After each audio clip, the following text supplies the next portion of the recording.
Hi, this is Tom Larson with Tech Training for Teachers. In today's tutorial, we'll demonstrate how to quickly set up an email group with Google Contacts that can be utilized in Gmail. Let's get started. To begin, go to contacts.google.com.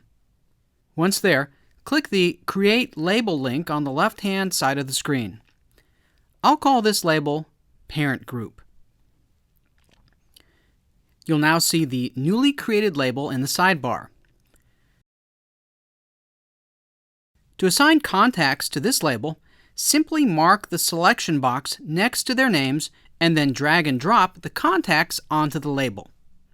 Now, when we click the Parent Group label, we'll see all the contacts we just added. To send an email to this group, head over to Gmail and start a message. In the To field, start typing the name of the label we created back in Google Contacts. We'll see it appear once we start typing. At this point, click on the group name, compose your message, and send. That's it for today's video tutorial. If you have any questions, feel free to reach out to me via email. If you like videos like this, be sure to subscribe and tap the notification icon so you know when new content is posted.